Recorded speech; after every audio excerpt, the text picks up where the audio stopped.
Bueno, ¿qué tal? Buenas tardes. Mi nombre es Jorge Alberto Ruiz Palomares. Soy abogado, litigo en materia ambiental. Soy consultor jurídico en materia de cambio climático. Actualmente represento el cargo de director general del Centro de Estudios sobre Derecho Ambiental Mexicano. Y bueno, tengo el cargo en varias empresas como Estelinfo SADCB, como el asesor jurídico y tecnologías ambientales en Veracruz, como su director jurídico. Mi investigación va en torno a la protección jurídica del sistema climático. Mi intención es crear una nueva materia en la Facultad de Derecho que se llama Derecho del Cambio Climático, pero para ello tengo que realizar varias conferencias, tengo que realizar una tesis profundamente sustentada para poder validar una materia de esta naturaleza. Es la cuarta ocasión que participo en este congreso. Desde el 2011 en Puebla tuve la oportunidad de participar. Y bueno, nuevamente estamos aquí y pues les agradezco mucho a los organizadores que me encontré hace un rato afuera, al doctor Carlos Gay, al doctor José Clemente Rueda, desde luego al público que está aquí. Sin ustedes pues realmente este tipo de congresos no sería posible realizarlos. Y sobre todo también a ustedes, al staff que desde la mañana están aquí viendo, organizando, y pues es una tarea muy laboriosa y les reconozco su labor en esto. Ahora bien, ¿podemos pasar a la siguiente diapositiva? Para el derecho, ¿qué es el cambio climático? Les comento que los estudiantes de derecho en un principio, o mejor dicho, a lo largo de la carrera lo que estudiamos son actos y hechos jurídicos. Un acto jurídico no es nada más que la manifestación de la voluntad que produce consecuencias de derecho. Un ejemplo de ello es un contrato. Todos alguna vez hemos realizado un contrato de compraventa, sin lugar a duda todos, porque de hecho cuando les entregan un ticket, muy amable, gracias, un ticket en cualquier cadena comercial, eso es un contrato de compraventa. Por eso, sin temor a equivocarme, les digo que todos han realizado un contrato de compraventa. Y existe un acuerdo de voluntades en vender y en comprar. Ahora bien, aplicado al campo del derecho del cambio climático, han escuchado hablar de los bonos de carbono o certificados de reducción de emisiones. Esto vendría siendo un acto jurídico, porque existe la voluntad de querer vender un excedente de CO2, que es 1 tonelada de CO2, a un comprador que rebasó los límites de CO2 de una empresa, de un estado, lo que fuese. Ahora bien, tenemos lo que es el hecho jurídico. El hecho jurídico es un acontecimiento independiente de la voluntad humana, pero que sin embargo es susceptible de producir efectos jurídicos. Por ejemplo, un huracán. Nosotros no tenemos la voluntad de generar un huracán, pero produce consecuencias de derecho, produce desastres, produce la destrucción de empresas, produce la destrucción de calles y todo eso produce consecuencias jurídicas. Y ahora bien, para el derecho, ¿qué es el cambio climático? El cambio climático, jurídicamente hablando, viene siendo un hecho jurídico, porque no interviene la voluntad del hombre para generar los efectos adversos del cambio climático. Si bien es cierto, nosotros mismos estamos generando las emisiones de gases de efecto invernadero, nuestra intención no es generar efectos adversos. Entonces, para el campo jurídico, el cambio climático es un hecho jurídico. ¿Podemos pasar a la siguiente? Ahora bien, vamos a pasar a lo que es la protección jurídica del sistema climático y tenemos que empezar por lo que es el derecho internacional.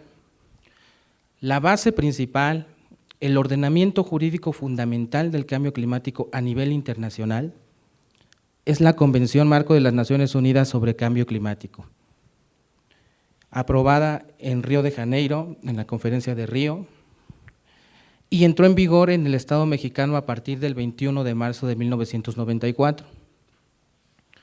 Esta es la base de todos los ordenamientos jurídicos en materia de cambio climático, ya que contiene los principios fundamentales y los compromisos de los países que son partes. Pero existe una reglamentación de esta convención. ¿Por qué? Porque la convención jurídicamente hablando no es vinculante. Los estados, como sujetos de derecho internacional, no están obligados a cumplirlo. Para ello, se creó en la COP3, en Kioto, Japón, el protocolo de Kioto, por eso es protocolo de Kioto, porque se genera en la COP3 en 1997.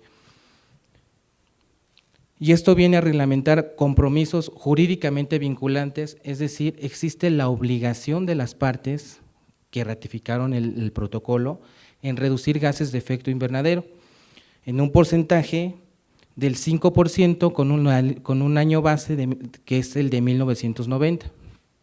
Ahora bien, en todo el mundo lo que rige es la convención y el protocolo, pero en México, en primer lugar, tenemos el derecho constitucional, la Constitución Política de los Estados Unidos Mexicanos. Desde luego, el artículo 4 nos habla de que todos tenemos derecho a un ambiente sano para el libre desarrollo y bienestar de toda persona.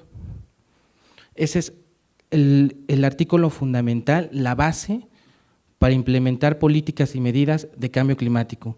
Tenemos el artículo 26, que habla sobre la planeación nacional. Han escuchado hablar del Plan Nacional de Desarrollo.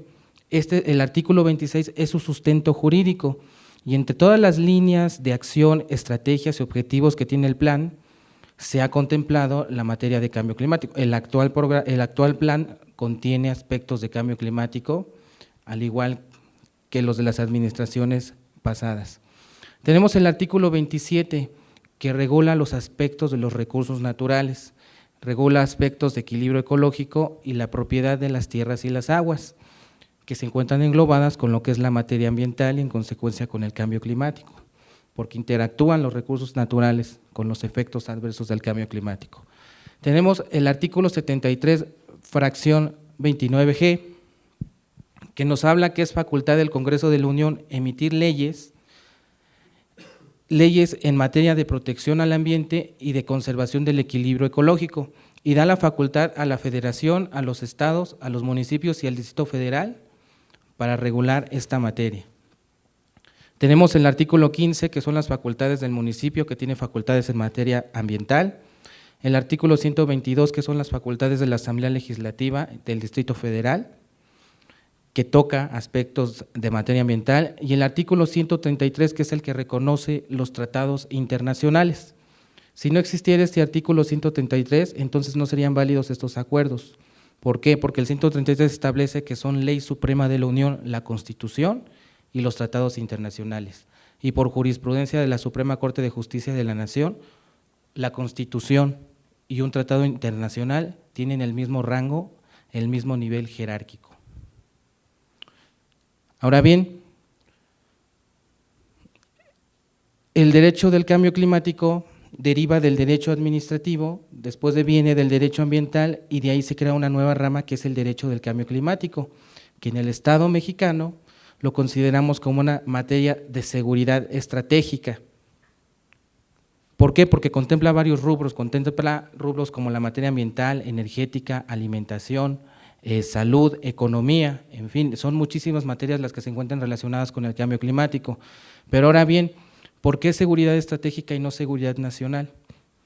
Porque la seguridad nacional es una materia eminentemente federal y la materia ambiental es una materia de concurrencia, es decir, participa la federación, los estados y los municipios. Por eso es que jurídicamente se le dice que es una materia de seguridad estratégica, no seguridad nacional, por ese motivo. Pasamos a la siguiente, por favor.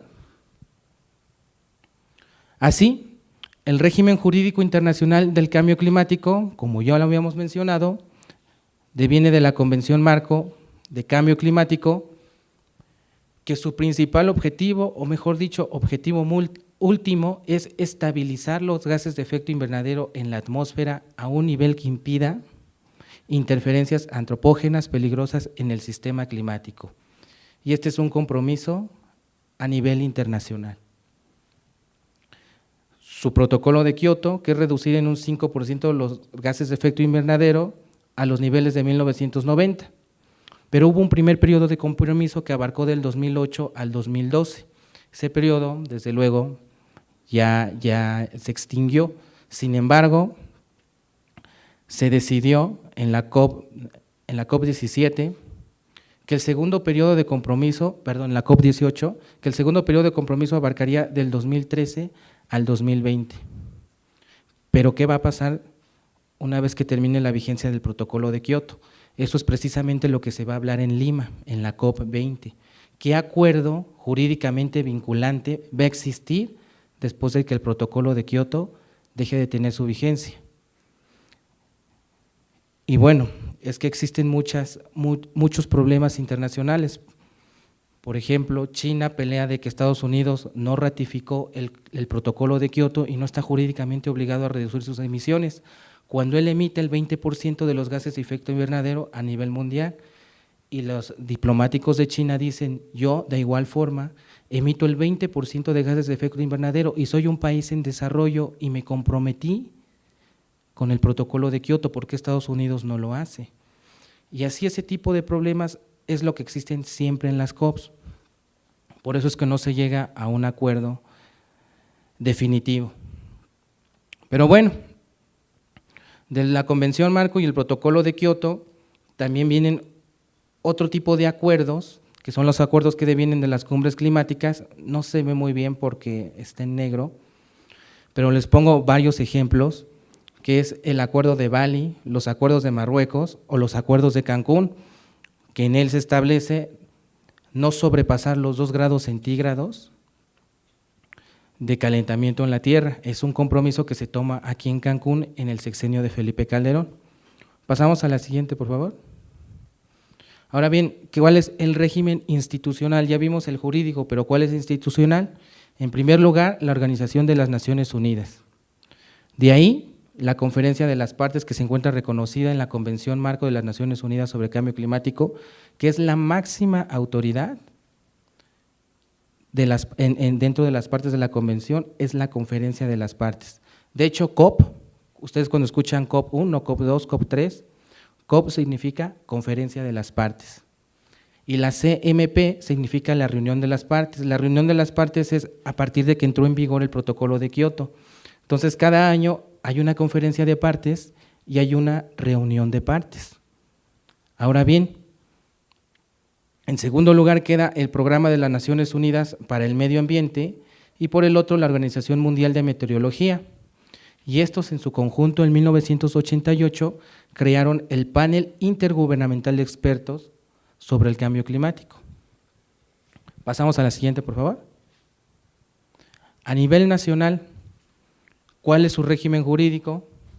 Tenemos la Constitución, que ya vimos los artículos, pero de ahí viene, antes de que entrara en vigor la Ley General de Cambio Climático, se regía por la Ley General del Equilibrio Ecológico y la Protección al Ambiente, en especial su título 4, que habla sobre protección al ambiente, y en específico el capítulo 2, que es prevención y control de la contaminación de la atmósfera. Y de ahí surgen 2 reglamentos. El primero de ellos es el reglamento en materia de prevención y control de la atmósfera y establece todo el tipo de industrias que está sujeto a este reglamento. Y está el reglamento de registro de emisiones y transferencia de contaminantes, que actualmente es el que está en vigor y es el que se va a abrogar cuando entre en vigor el reglamento de la Ley General de Cambio Climático en materia de registro de emisiones. Una vez que entre en vigor ese reglamento, este quedará sin efectos. Sin embargo, ya se tiene más de un año en revisión y no se ha llegado a un acuerdo por la incertidumbre jurídica que ha generado el anteproyecto del reglamento. Ya debió haber estado en vigor desde hace más de un año, pero les reitero, por la incertidumbre jurídica que ha generado, no ha entrado en vigor como tal. Pasamos a la siguiente, por favor. Ahora bien, también antes de que entrara en vigor la Ley General de Cambio Climático, teníamos leyes federales en materia de mitigación al cambio climático, sí existían ese tipo de normatividad. La primera de ellas es la Ley de Promoción y Desarrollo de los Bioenergéticos, que entre su objetivo contiene la procuración en reducir los gases de efecto invernadero a través de los lineamientos y políticas que establece este tipo de ordenamiento jurídico. Tenemos la Ley para el Aprovechamiento de Energías Renovables, que viene siendo el uso óptimo de la energía desde su producción hasta su consumo. Y tenemos la Ley para el Aprovechamiento de Energías Renovables y Financiamiento en la Transición Energética, que nos habla respecto a la creación de nuevas tecnologías, de fuentes alternativas de energía que no generen gases de efecto invernadero, o si los generan, sean menos de los que actualmente se están generando. Pasamos a la siguiente, por favor. Ahora sí, entramos a lo que es la Ley General del Cambio Climático y ya podemos hablar aquí directamente de la protección jurídica del sistema climático. La ley fue promulgada el 5 de junio de 2012, precisamente el Día Mundial del Medio Ambiente. Fue promulgada por Felipe Calderón y fue publicada el día 6 de junio, esto es al día siguiente, en el Diario Oficial de la Federación. Sin embargo, entró en vigor 3 meses después de su publicación, que fue el 10 de octubre de 2012. Ahora bien, ¿por qué es una ley general? Mucha gente se confunde de que una ley es general porque regula aspectos generales de una materia, y no, están totalmente equivocados. De hecho, no voy a decir el nombre, pero un senador me decía eso, es que es ley general porque regula los aspectos generales del cambio climático. Le digo, ¿cómo puede ser? Si están revisando el proyecto de ley, tengas ese concepto. Mucha gente se confunde, pero ¿qué quiere decir que sea general? Es general porque distribuye facultades entre la federación, los estados, los municipios y el Distrito Federal. Por eso la ley es general, distribuye facultades. Es un error decir que una ley es general porque regula aspectos generales, no, es totalmente equivocado. Es general por la distribución de competencias que existe. Y su base constitucional lo encontramos en el artículo 73, fracción 20G, que ya lo vimos hace unos momentos. La siguiente, por favor. Ahora bien, el objeto de la Ley General de Cambio Climático. En primer lugar, su objeto es garantizarnos nuestro derecho a un ambiente sano, siguiendo el lineamiento constitucional del artículo 4.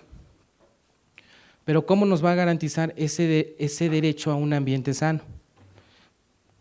Aplicando el principio de concurrencia, es decir, que actúe la federación, los estados, los municipios y el Distrito Federal en las políticas públicas de mitigación y adaptación al cambio climático. Su primer objetivo es garantizarnos ese derecho a un ambiente sano. La segunda es regular ya de forma directa los gases de efecto invernadero y así contribuir al objeto último de la Convención Marco de las Naciones Unidas sobre Cambio Climático. ¿Esto qué es? Ya lo vimos, la Ley General intenta cumplimentar el objetivo último de la Convención Marco, es decir, estabilizar los gases de efecto invernadero a un nivel que impida cuestiones de peligro en el sistema climático. Ahora bien, también regula acciones de mitigación y adaptación. Existen principios dentro de esta misma ley, existen principios tanto de mitigación y adaptación.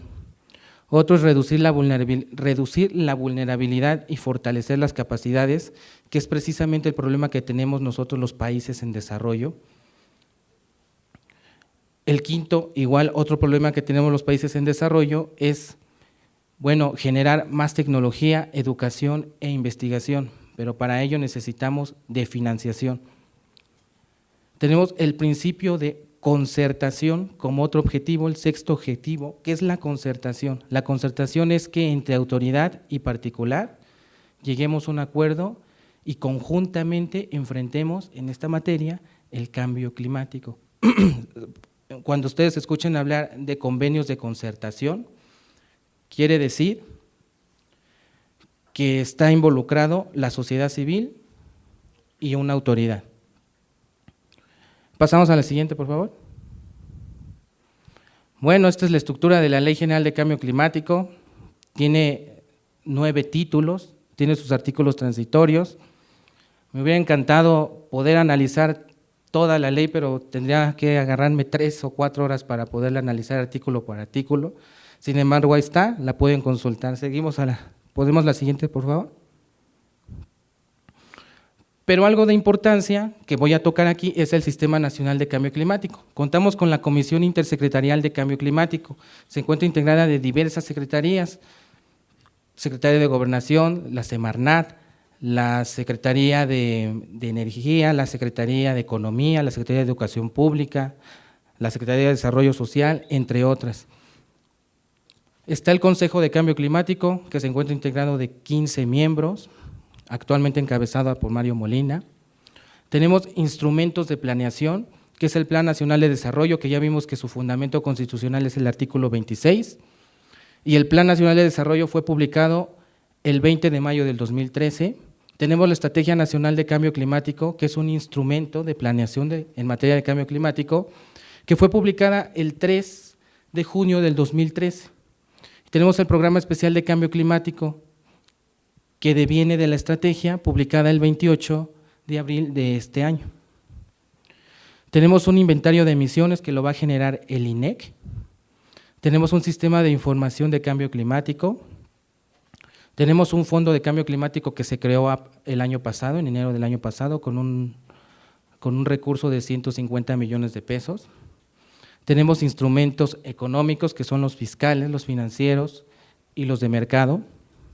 Y tenemos normas oficiales mexicanas que van a regir los procesos dentro de las industrias que generan gases de efecto invernadero. La siguiente, por favor. Ahora bien, ¿cómo protegemos, cómo hace el Estado mexicano para que realmente se cumpla con la normatividad en materia de cambio climático? En su título 9 habla sobre inspección y vigilancia, medidas de seguridad y sanciones. Esto es, que la Semarnat, por conducto de la Profepa, va a realizar actos de inspección y vigilancia. La Semarnat nunca realiza actos de inspección y vigilancia, quien lo realiza siempre es la Profepa, sin embargo, por principio legal, tiene que decir la Semarnat por conducto de la Profepa. Pero la Profepa es quien va a realizar este tipo de actos, sin embargo, hasta la fecha no los ha realizado porque aún no se encuentra en vigor el reglamento de la Ley General de Cambio Climático en materia de registro de emisiones de gases de efecto invernadero. No obstante, pues la ley lo contempla y hasta en tanto no entre en vigor dicho reglamento no podrá ser aplicado estos principios. ¿Y quiénes están sujetas a reporte? Pues bueno, las personas físicas y jurídicas que emitan gases de efecto invernadero. Existe una cuantía, todavía no está definida porque está en revisión el reglamento. Y bueno, también verifica la información que se proporciona a la Semarnat. Si alguien mintió en la información respecto a los gases de efecto invernadero que emite, puede ser sancionado. Y bueno, dice, conforme a las disposiciones reglamentarias, es los que le comento, aún no entró en vigor el reglamento. A la siguiente, por favor. Existen medidas de seguridad. Si se incumple con la normatividad en materia de cambio climático, puede aplicarse la clausura temporal total o parcial, un aseguramiento precautorio de los bienes, o bien la neutralización de cualquier acción para que no se siga emitiendo gases de efecto invernadero. La siguiente, por favor.